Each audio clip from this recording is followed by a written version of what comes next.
நன்றி மறப்பது நன்றன்று, நன்றல்லது அன்றே மறப்பது நன்றுன்னு சொல்ற யார் பேசுறா?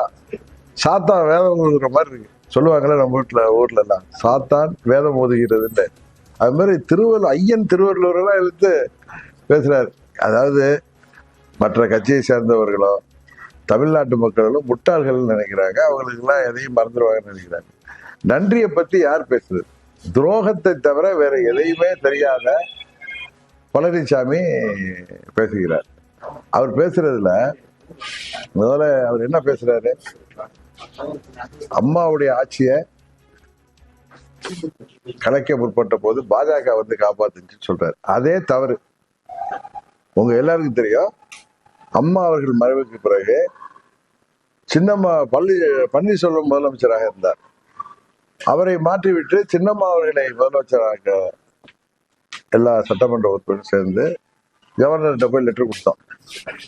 அந்த நேரத்துலதான் உங்களுக்கு 14ஆம் தேதி தள்ளி போட்டார் சுப்ரீம் கோர்ட் தீர்ப்பு வச்சு. அதுக்கு இடையில தான் அண்ணன் பன்னீர்செல்வம் தர்ம யுத்தம் தொடங்கி போனார்.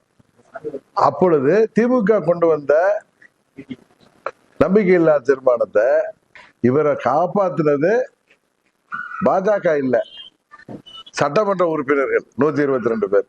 கரெக்டா? அப்ப பன்னீர்செல்வம் அவர்களுக்கு பின்னாடி யார் இருந்தாங்கன்னா உலகத்துக்கே தெரியும். தர்ம யுத்தத்துக்கு பின்னாடி யார் இருந்தாலும் சில பேர் ஓப்பனாவே சொல்லியிருக்காங்க. நான் சொல்றது எவ்வளவு தவறா பேசுறாரு பாருங்க. அன்றைக்கு ஓட்டெடுப்புல இவரை காப்பாற்றிய 122 எம்எல்ஏக்கள், அவர்கள 18 பேர் பிற்பாடு பழனிசாமியின் செயல்பாடு சரியில்லைன்னு முதலமைச்சர் பழனிசாமியை மாத்தணும் தான் அவங்க கவர்னர்கிட்ட போய் மனு கொடுத்தாங்க. அவங்க ஒன்றும் கவுக்கணும்னு போல. பிப்ரவரி 15ஆம் தேதி நடந்த அந்த வாக்கெடுப்பில் அவர் வெற்றி பெறுவதற்கு காரணமாக இருந்த 122 சட்டமன்ற உறுப்பினர்கள் அன்றைக்கு யார் பேச்சை கேட்டு வாக்களித்தார்கள்? அதை அவர் மறந்துடுறார். எனக்காக வாக்களிச்சிருப்பாங்க அந்த மாபெரும் தலைவனுக்காக. அதுக்கு முன்னாடி அந்த கூவத்தூர்ல எங்க சித்தி டெல்லிக்கு போறதுக்கு பெங்களூருக்கு போறதுக்கு முன்னாடி அவரை தேர்ந்தெடுக்கணும்னு முடிவு பண்ணப்ப என்கிட்ட சொன்னார். திருப்பி சொல்றேன், அண்ணா முன்னாடியே நான் தான் சிஎம் கேண்டிடேட்னு சொல்லிடாதீங்க, நிறைய பேர் கையெழுத்து போட மாட்டாங்க, அதனால கையெழுத்துலாம் வாங்கிட்டே போறாதீங்கன்னு சொன்னது பழனிசாமி. இதை நான் முன்னையே சொல்லியிருக்கேன். அதுக்கு பிறகு எங்க சித்தி பெங்களூர் போனதுக்கு அப்புறம் அந்த வாக்கெடுப்பு நடந்தப்ப சட்டமன்றத்துல நம்பிக்கையில்லா தீர்மானம் வந்தப்ப 122 எம்எல்ஏக்களை எத்தனை பேர் பிச்சுக்கிட்டு போக இருந்தாங்க, அவங்களெல்லாம் யார் தடுத்து நிறுத்தியது? செம்மலையெல்லாம் தாண்டி குச்சி ஓடினார். பழனிசாமினா நாங்க இருக்க மாட்டோம் சொல்றேன். அப்ப அந்த வாக்கெடுப்பில் அவரை காப்பாற்றிய 122 சட்டமன்ற உறுப்பினர்கள், பன்னீர்செல்வமும் 11 சட்டமன்ற உறுப்பினர்களும் எதிராக திமுகவை சேர்ந்து வாக்களித்த பொழுது 122 சட்டமன்ற உறுப்பினர்கள்ல 18 பேர் தான் திருப்பி போய் மனு கொடுத்தாங்க. சோ அதுல பாஜக காப்பாத்தினாங்க. அது 2வது முறை இவர் என்ன நீக்கிறப்ப டெல்லி சொல்லிதான் அந்த அண்ணனை நீக்கிட்டோம் அப்படின்னு இவர்கிட்ட கூட சொல்லியிருக்காரு.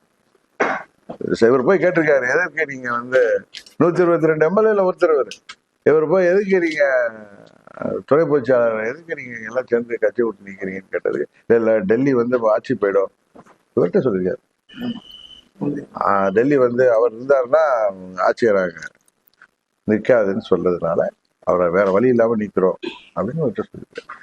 எப்படியெல்லாம் போய் பேசுறாரு பாருங்க பழனிசாமி. பிஜேபிக்கு நான் நன்றியா இருப்பேன்னு சொல்றாரு. 24 பாராளுமன்ற தேர்தலுக்கு முன்னாடி எஸ்டிபிஐ மாநாட்டில் என்ன பேசினார்? 24 தேர்தல் மாத்திரம் இல்ல, பாராளுமன்ற தேர்தல் மாத்திரம் இல்ல, 26 சட்டமன்ற பொது தேர்தலில் நான் பிஜேபிக்கு கூட்டணிக்கு செல்ல மாட்டேன். டெல்லியில போய் 24 சட்டமன்ற பாராளுமன்ற பொது தேர்தலுக்கு முன்னாடி அவங்க தேசிய ஜனநாயக கூட்டணி கூட்டத்துல மோடி அவர்களுக்கு வலதுபுறம் உட்கார்ந்துட்டு திரும்பி ஓடி வந்தவர் பழனிசாமி. இன்றைக்கு பாவலா காமிக்கிறார். அது மாதிரி இன்னைக்கு பேசுறப்பையோ பன்னீர்செல்வத்தை இவரை சேர்த்து வைத்தது யார் என்று பன்னீர்செல்வமே சொல்லியிருக்காரு. மோடி அவர்கள் சொன்னதுனாலதான் நான் மீண்டும் வந்தேன். கவர்னர் அவர்கள் இவர்களை கை கோட்டு வச்சு அவர் 11 எம்எல்ஏக்கள் வந்ததுனாலதான் இவர் ஆட்சி காப்பாற்றப்பட்டது. அதை எப்படியெல்லாம் எங்களுக்கு துரோகம் செய்தவரை திருப்பி சேர்த்துக்கிட்டாரு அவர் பெரிய மனசு பண்ணி. என்னமா கட்சி ஆரம்பிச்சு என்னவோ 72ல இருந்து நடத்துறவர் மாதிரி பேசுறாரு. மற்றவர்களால் அவர் என்ன தேர்தலில் இருந்து ஜெயிச்சு முதலமைச்சர் வேட்பாளர் ஜெயிச்சு வந்தாரா? எப்படி எல்லாம் புருடா விடுறாரு தீனாரில் இருந்துட்டு. அடுத்தது அவர் தன்னை ஒத்த தலைமையை மாத்திக்கணும்னு நினைச்சப்ப பன்னீர்செல்வம் அதை எதிர்க்கிறாரு, அதனால வெளியேறாரு. இன்னொன்னு நேற்று பேசுறப்ப சொல்றாரு, நான் யாருக்கும் பயப்பட மாட்டேன், நான் எங்களுக்கு தன்மானம் தான் முக்கியம்னு பேசுறவரு இப்ப போய் டெல்லி போய் ஆதரவுக்கு தேட வேண்டிய அவசியம் இல்லை. அன்னைக்கு டெல்லிக்கு போனாரு மார்ச் மாசம். நான் அங்கிருந்து எங்க டெல்லியில உள்ள தலைமை கழக கட்டிடத்தை பார்க்க போறேன்னு போயிட்டு 6 கார்கள் மாறி திருட்டுத்தனமா போய் ஹோம் மினிஸ்டரை பார்த்துட்டு வந்த பழனிசாமி.